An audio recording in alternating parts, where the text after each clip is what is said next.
Hello guys, welcome back to the YouTube channel of The Concept Guy, and today in this video we will talk about NPTEL virtual labs. So as the lockdown is going now, so you guys may be at home and hence you won't be able to perform in your labs. So first you go to Google and then write NPTEL virtual labs. Okay, just enter NPTEL virtual labs. So here is the NPTEL various labs for various engineering courses, like for computer science, mechanical, electronics, civil, electrical. Okay, so let's try out the chemical engineering labs. Okay, so this is the site, and for chemical engineering there is IIT Kharagpur labs and various other virtual labs that you can see here. Okay, so let's go to the first one. Here is the lab, and this is the virtual lab that you can really try it out in this lockdown. So you go to list of experiments where a certain number of experiments are there, and let's select the first one, stirred tank heater. Okay, so guys, this is the stirred tank heater experiment. So everything is provided here: introduction, the demo, simulator, assignment, everything. So you can go through this introduction to get a guide of the theory that is involved. Well, in case you want some demo, it is also available. So let's try out the simulation first, which is the main thing. So you need to actually install Flash Player for this simulation. Okay, so here is the simulator that we have here, and it is opened by Flash Player. So assignment and quiz are also present here. So in this simulator, you can actually see, first thing is that is a pipe. Okay, so and there's this tank is that where water will be collected and it will be heated through this coil. Okay, so as we can see, this is the inlet pipe and a rotometer is attached to it to measure the flow rate. This is the inlet valve. Okay, water comes in and goes out from here. Okay, and this is the agitator that actually mixes well so that the temperature is uniform within the tank. Okay, and this is the coil that heats up the tank. So coil provides heat and heats the liquid in the tank and it goes out. So this is the control panel. Okay, and so what we think here is that if we see, this is the only simulator and the control panel is available to us. We need to do some settings before starting the experiment. Okay, so let's try it out now. So first fill the tank. So just scroll, just drag this pointer to at least a mid value so the tanks fill up. Okay, you see that green marker, so it fills up to the top. To the red marker, we will fill it up to the half of the tank. Okay, so that our tank heats up really fast and the liquid outlet is stopped now, so that the tank attains a particular height. Now slowly as it reaches the half of the tank point, so we will just drag this outlet pointer to, okay, and make sure that this is steady state. So there is no height going up or going down, it is at a constant height. So inlet flow rate should be equal to outlet flow rate for that. Okay, next we see that the coil is there. So the coil flow rate, let it be, let's try it out some values, some realistic values that this simulator allows us to use, and something that is really easy for our calculation also. So I will just prefer around 0.0002. Yes, remember the units, it is meter cube plus per second. And the tank volume, as you can see, I just move it so that we can actually get a better tank volume, that is 0.1919. Okay, that's good. The tank liquid is water. We will take water for both cases so that our density gets cancelled in the final equation. Okay, so coil volume, we need to set it up, and hence we can find the residence time of the liquid in the coil also through this, because the coil flow rate is mentioned, the coil volume is known to us, that we fix. Okay, next, the inlet tank temperature, that's the most important task. So of course the liquid in the tank needs to be heated up. So inlet tank temperature, let's say 40, and coil temperature, let's say 60, and then we will start our experiment. So everything is clear. This values are, I guess, let's start. Okay, so there's a pop-up here that, sorry, but the flows are not same, so just carefully adjust it so that both are same. Okay, these pointers, there are some marks above it, you can actually use them too. Okay, now the main panel comes up here and the it's started. Okay, so our agitator is moving, as we can see. Okay, and the system has started.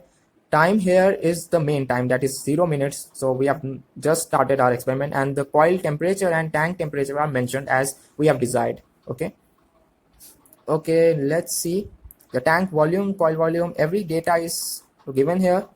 You can actually recheck. You don't have to go back. You have to just stay here. You can actually note it down, and the tank inlet and coil inlet are mentioned also. So let's see what happens with time. Okay, because till now it's 0 minutes, so no change is there. I guess it works on minute basis. So yes, you see here it's 1 minute and the tank temperature and coil temperature have both changed. Yes, this has attained a different value than 60 because the coil loses its heat to the tank and the liquid in the tank heats up. So what we will do is, let's see what is actually happening and how process control can actually help us in this. So this is a heating process in which we are heating the liquid through a Q. Q is the heat that is coming from stream of electricity, and this heats up the tank liquid, and the liquid goes out at a temperature T.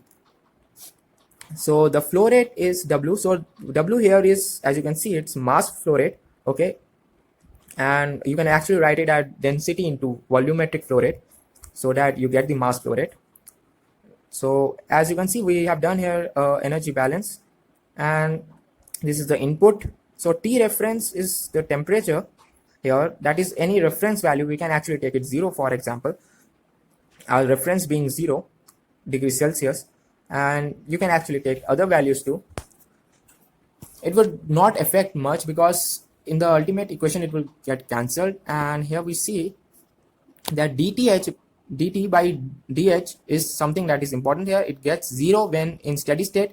So at steady state the accumulation term is 0 here, as you can see, and this is the required equation. So accumulation, this accumulation, okay, so no accumulation in the tank, okay, because there is no gradient of dt by dt. Okay, so now we see here is, this is the final equation after we relate it with the steady state. So after 3 minutes the temperatures have been this much, and inlet temperature, remember it was 40, and inlet temperature of coil was 60.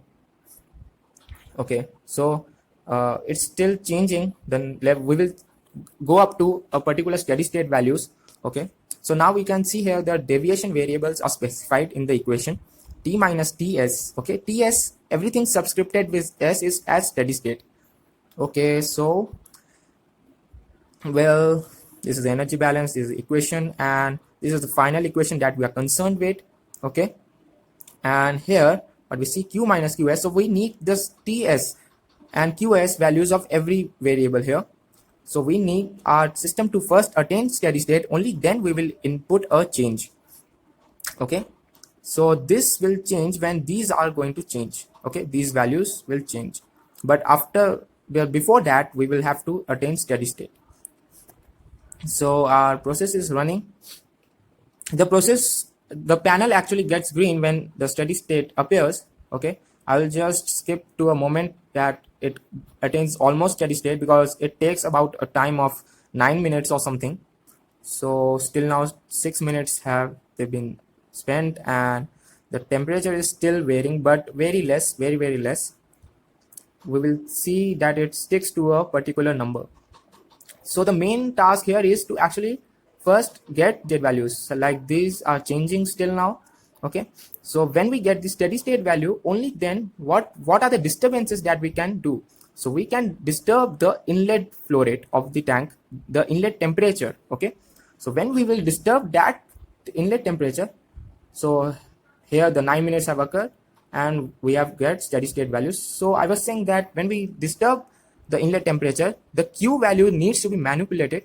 Okay, and the Q value needs to be changed too, so that our system acquires steady state again. So let's change the temperature, tank temperature, to say around, remember this is a tank temperature, so let's say 50 degrees Celsius, and let's start the experiment. Okay, so wait for the time to become 0, because this time is 9 minutes is from the steady state, but we want it to be 0, the observation time. The observation time is important to us, and we will wait for it to become 0. In a minute it will become 0, and from that time we will see how the change is going on with time and how finally the steady state occurs. Okay, so now we have disturbed the system, and in a minute we will get the results. At steady state, these are the conditions. I've also written SS over there so that you note down that these are the steady states. Okay, so in a minute it's going to be 0. So these are the two things that we can change. So now it's 0 minute, and now our stopwatch has started, and we will see how it's changed. Okay, so these temperature are still on the same values, but as you can see, these are now the steady state values. Okay, so at 0 we cannot actually have the values because the simulator works on minute basis, so we will wait for 1 minute here. But in the meantime, I will just let you know that so this 1 minute is over and the temperature has changed. So remember here, the inlet tank temperature that is down, okay, so that is down here is actually changed. So we will get this gradient now because of the change from the steady state to at different point of time intervals. Okay, this is the time dt, and we will get different time intervals like for 2 minutes. So you can actually do this experiment up to various times and note down the readings and the change and put them in the changes the deviation variables equation and get the following curve and time constant. Thank you.